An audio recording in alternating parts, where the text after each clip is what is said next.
এখানে দুজন গভীর মনোযোগের সাথে ডক্টর সেটের সাথে খেলছে। এদের কথাগুলো শুনলে না মানে হেসে মরে যাবেন। ও অ্যাম্বুলেন্সে করে পেশেন্ট যাচ্ছে, এ হয়েছে ডক্টর, ও হয়েছে পেশেন্ট, একজন সার্জন আর তার অ্যাসিস্ট্যান্ট একজন। আমরা কাল থেকে এদের গপ্প শুনছি আর হেসে অস্থির হয়ে যাচ্ছি।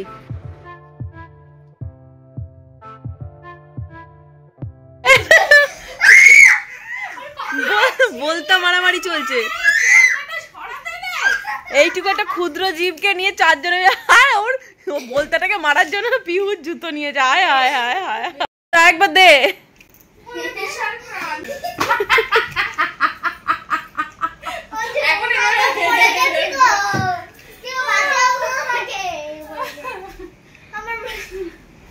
কি হলো, পিহু ভয়তে কেন ঢুকে গেছে? চল জল কম খা, খাবার বেশি খা। চল ডিটক্স ওয়াটার ওখানে রয়েছে অলরেডি। এই আজকে কি আমরা তাহলে কোলাঘাটে লাঞ্চ সারবো? হ্যাঁ বিরিয়ানি খাবো। আমি বিরিয়ানি খাবো। এও বিরিয়ানি খাবি তুই? ও তো বিরিয়ানি পছন্দ করে না নদী। আর আমি তো আলু বিরিয়ানি খাবো। ক্রোকোডিলো বোম্বাই। ও বলছে আমি কিছু খাবো না। তাহলে চাটা খা তুই একটা আমার হাতে।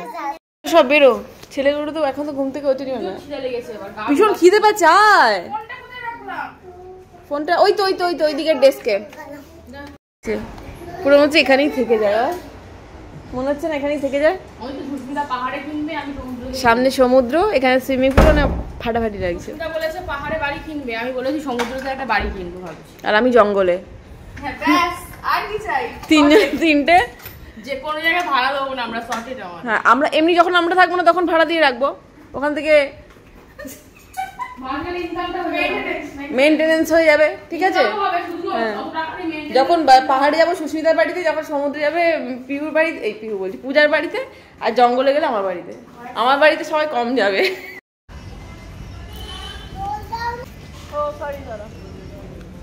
এই হচ্ছে আমাদের একটা জব। দেখুন যেখানে দোলনাগুলো আছে না মাটিতে অনেকটা করে গর্ত টাইপের আছে, তো নদী তো পা পেয়ে যাচ্ছে, বাট পিহু বেচারা পা পাচ্ছে না, ওই জন্য দুলতেও পাচ্ছে না। ওই জন্য সামনে যাকেই পাচ্ছে আমাকে একটু দোল দাও, আমাকে একটু দোল দাও করছে। আর আমি এদের দুজনকে একসাথে দোলাচ্ছি। পূজা আসছে, সৌম্য ওদেরকে তুলে নিয়ে তারপর একসাথে ব্রেকফাস্ট করতে যাবো আর কি। আমাদের এখানে লাস্ট ডে, মন খারাপ হচ্ছে। আমরা এটাতে যাবো সিসতে। এটা তো আমাদের নয়, এটা আমাদের এখানটাই আটকে যাবে। আমরা পূজার জন্য ওয়েট করছি। পূজা ওর পতিদেবের কাছে আটকে গেছিল। এই আয় রে নদী, এসো মামা, ব্রেকফাস্ট করে নেবে। এসো, তুই ব্রাশ করেছিস? ব্রেকফাস্ট অপশনে লুচি, এখানে একটা আলুর তরকারি আছে, ঢোকলা আছে, বড়া, সাম্বার, ডিম সেদ্ধ, চিকেন স্টু, পাউরুটি। এখানে যে জুস আর ডিটক্স ওয়াটার, ওইদিকে কর্নফ্লেক্স আছে আর চকোজও আছে, আর এদিকে সমস্ত ফ্রুটস আছে, স্যান্ডউইচ আছে, কেকও আছে। আজকে যেহেতু সানডে আমি ডিম নিয়েছি, তরমুজ নিয়েছি, এখানে বড়া, আর এখানে লুচি আর তরকারি, আর একটা সুজির হালুয়া। তুই সব একটু একটু করে নিয়েছো। এই স্যান্ডউইচটা না বুঝতে পারছিস। চলো আবার নেক্সট টাইম দেখা হচ্ছে। এবারের মতো ট্রিপ শেষ। কাল থেকে পরীক্ষার প্রস্তুতি নাও। পরীক্ষা স্কুল অফিসের রবি, চলো কাল থেকে স্কুলের প্রস্তুতি নাও, ঠিক আছে? গাড়ি স্টার্ট দেওয়া হয়ে গেছে, গাড়ি এখন ঠান্ডা করার অবস্থাতে আছে আর কি, মানে আমরা হ্যাঁ বসে পুরো একদম সেকে যাবো না এরকম আর কি, সেই জন্য দুজনে এসি চালিয়ে রেখে দিয়েছে। আর সে একটা নতুন রেজর্ট হচ্ছে, দেখতে পাচ্ছ? কাজ হচ্ছে, বেশ বড় বড় রুম হবে। নে তোমার কি আছে জানি না,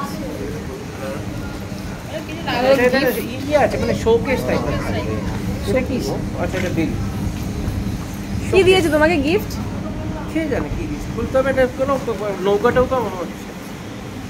চলো ওই নৌকাটা করে বিচে নামি।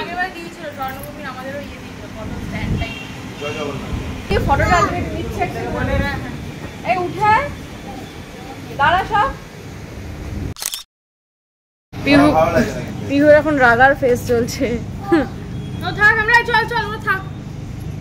আমাদের জার্নি স্টার্ট। হ্যাঁ কি বলছো? আর জায়গা নেই বাবা, এখানে কোথায় রাখবো? টাটা স্বর্ণা ভূমি তাথাজ। আমরা বেরিয়ে পড়লাম গাড়িতে করে।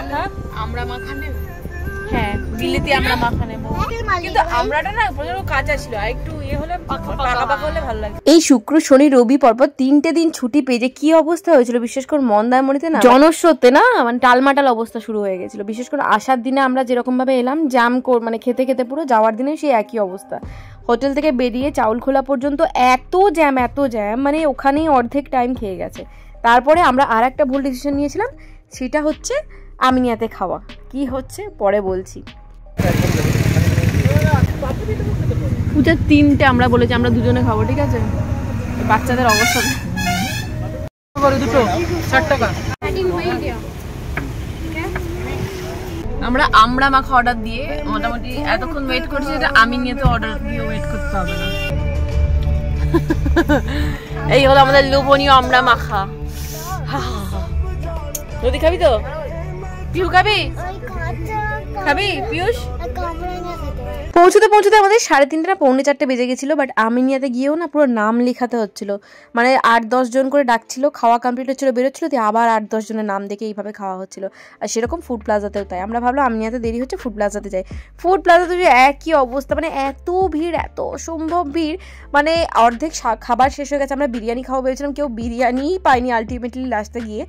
আর তারপরে বাকি নান পরোটা এসব খেতে হয়েছে। আর যেহেতু আমিনিয়াতে না দাঁড়ানোরও জায়গা ছিল না, সে না আমিনিয়া প্ল্যানও ক্যান্সেল করে দিলাম। পিং দিয়ে ঘুরিয়ে দিলে না বুঝতে পারবে। ওরা তো খিদে, নদী সরে আয়, নদী ওরও খিদে পেয়েছে। আচ্ছা আমরা আমিনিয়ার সামনে দাঁড়িয়ে আছি, বাট এখানে এত ভিড় যে খুব আধ ঘন্টা ওয়েট করতে বলেছে। এও বিরিয়ানি খাবে। ফুড প্লাজাতে যাই হোক বসার জায়গাটা পেয়েছিলাম। খাবার তো অনেক অনেক দেরি, এই দেখুন 4:20 বাজছে, মানে 19 বাজছে, এখনো পর্যন্ত খাবার জোটেনি। তো আমরা ওয়েট করেছিলাম, মোটামুটি 5টা নাগাদ বোধহয় খাবার পেয়েছিলাম। যাই হোক বাচ্চারা খিদে পেয়েছিল ঠিক আছে, বাট ওরা নিজেদের মধ্যে মজা করছিল, ওদের খারাপ অবস্থা হয়নি আর কি। সব কি অবস্থা পেটের, আমরা 4:30 পর্যন্ত না খেয়ে বসে আছি। সুস্মিতার খিদের চোটে মাথা গরম হয়ে গেছে। এখানে সৌম মাথায় হাত দিয়ে বসে আছে, পূজা গালে হাত দিয়ে, সব বাচ্চাগুলো নিজেদের তালে আছে। বিরিয়ানি তো পাওয়াই গেল না, বিরিয়ানি কি শেষ হয়ে গেছিল। তারপরে চাইনিজ বললো অনেক দেরি হবে, সেজন্য বাধ্য হয়ে নান, ওরা নিল চিকেন আর আমি নিলাম পনির। এই ফুড প্লাজা না পেছনের দিকে ওয়াশরুমের কাছে এই ছোট্টখাটো একটা মিনি পার্ক আছে। তো নদী আগের বার 2বার দেখে গেছিল, তো বলেছিল চাপবো, আর তখন রাত হয়ে গেছিলো বলে মানে বন্ধ ছিল এটা। তো সেই জন্য আজকে বললাম ঠিক আছে তুই 5 মিনিট চেপে নি। এমনিতেই তো মানে ওখানে সারাক্ষণ দোলনায় দুলে বোধহয় মাথা ঘুরে গেছে, এত দোলনায় দুলেছে। আমরা প্ল্যান করেছিলাম আমিনিয়াতে খাবো, ঠিক আছে? তারপর আমিনিয়াতে প্রচুর দেরি হচ্ছিল দেখে আমরা, আর আমিনিয়াতে না বসার জায়গা নেই, রাস্তার ধারে দাঁড়িয়ে থাকতে হচ্ছিল। সেই জন্য আমরা বললাম যে ফুড প্লাজাতে যাবো। তো ফুড প্লাজাতে গিয়ে প্রথমে বিরিয়ানি অর্ডার করলাম, ওরা পরে এসে বললো বিরিয়ানি নেই, বিরিয়ানি শেষ হয়ে গেছে। তো সেই জন্য আমরা বাধ্য হয়ে নান অর্ডার করলাম। তো সেই এখন নান আর আমি পনির খেলাম, আমি আর পিয়ুষ নান পনির খেলাম, আর ওরা সবাই চিকেন খেলো, মাটন খেলো, যারা যা খুশি খেলো। খেয়ে এবার এখন বেরোবো বাড়ির জন্য আর কি।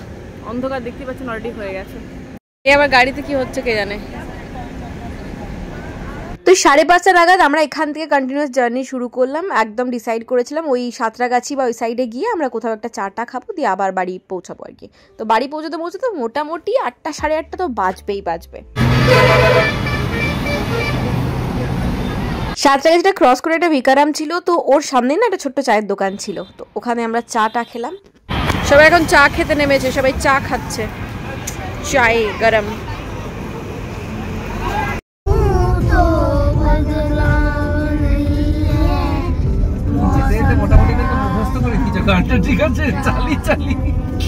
তিনজনেই গাইলো কিন্তু পরপর, হ্যাঁ দেখছি সাইয়ার আর মানে কিন্তু ওরা বোঝে না, কিন্তু ওরা গানটা গেয়ে নিয়েছে।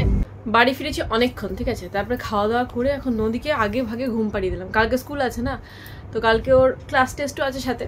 তো সেই যদিও আমি সমস্ত কিছু প্রিপারেশন নিয়েই রেখেছিলাম, আর অনেক পুরনো একটা চ্যাপ্টারে থেকে ক্লাস টেস্ট নেওয়া হবে, ঠিক আছে? তো সেরকম কোনো চাপ নেই।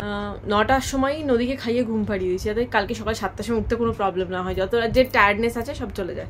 আর আমি এখন স্কিন কেয়ার করে জাস্ট বসেছি। কয়েকটা পার্সোনাল রেসিপি হয়েছে, সেগুলো দেখার জন্য কী কী আছে না আছে। এই কদিন ধরে না ভালো করে চুলের চর্চা করেছি না স্কিনের চর্চা, কি অবস্থা, মানে চুলগুলো না, মানে কেউ শ্যাম্পু করেছি, বাট হোটেলে যে পাউচ শ্যাম্পুগুলো পাওয়া যায় ওখানে ওইগুলো করেছিলাম, ঠিক আছে? আজকে তেল লাগাবো ভালো করে, আর কালকে শ্যাম্পু করবো। তার আগে দেখিয়ে দিই আমার যে যোগা করার জন্য যে ড্রেসটা আছে না, তো ওটা এক সেট আছে। একদিন নোংরা হয়ে গেলে না তারপরের দিনে শুকাতে জানা, যেহেতু মোটা হেভি একটা ইলাস্টিক কোটেড থাকে ওপরে, যাতে স্ট্রেচ করতে পারা যায় ভালো। তো সেই জন্য একটা যোগার ড্রেস আমি কিনলাম।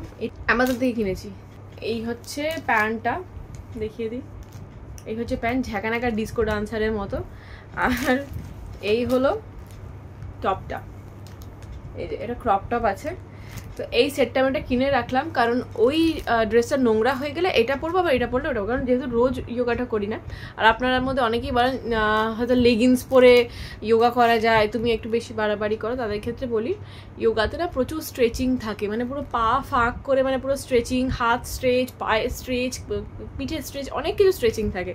তো লেগিংস পরে যদি স্ট্রেচিংটা তোমরা করো না বা আপনারা করেন, তাহলে কি হয় লেগিংসটা না মানে স্ট্রেচ করতে করতে গার্ডারটা খুব লুজ হয়ে যায়, খুব তাড়াতাড়ি লেগিংসটা ছিঁড়ে যায়, বিশেষ করে মাঝখান থেকে ছিঁড়ে যায় বা গার্ডার লুজ হয়ে গিয়ে বিচ্ছিরি রকম একটা দেখতে লাগে। তাই লেগিংস পরে করবেন না, আর ভালোভাবে কমফোর্টেবলি করতেও পারেন না। যোগাটা না একটা যোগা বা এক্সারসাইজ বলুন, প্রপার ড্রেস আপের সাথে প্রপার একটা রুটিনের মধ্যে করলে ভালো। তো আমি বলবো যে যারা লেগিংস পরে করবেন না, মানে বাড়িতে যদি কোনো, আমি বলছি না কিছু কিনতে, তো স্ট্রেচেবল মানে এরকম হয় যে অ্যাক্টিভ ওয়্যারের স্ট্রেচটা খুব ভালো থাকে। তো সেই জন্য এই ড্রেসগুলো পরে করলে না সমস্যা হয় না আর কি, আর আপনার নিজেরাও বুঝতে পারবেন যে তফাৎটা কোথায়। তো সেই জন্যই বলি, যাক এই ড্রেসটা আমি ভিউ প্রোডাক্টে ট্যাগ করে দেবো, দেখুন আমার স্ক্রিনের সামনে ভিউ প্রোডাক্ট আছে, ওখানে ক্লিক করলেই দেখতে পেয়ে যাবেন। যদি আপনারা মনে করেন এটা নিতে চান তো নিতে পারেন। সাথে পুজোতে পরার জন্য আমার এই ফ্লোরাল ড্রেসটাও চলে এসেছে, বাট এটা পুজোর ড্রেস, যেহেতু আমি গেট রেডি মিতে দেখাবো, এখন দেখাবো না, সমস্ত চাম নষ্ট হয়ে যায়। বাট এটা আমি নাইকা ফ্যাশন থেকে নিয়েছি, খুব সুন্দর বিউটিফুল ড্রেস, মানে যাকে বলে আপনার দেখেই মনে হবে ওয়াও এটা আমি কিনবো। ডেফিনেটলি লিঙ্কটা শেয়ার করবো কমিউনিটি পোস্টে।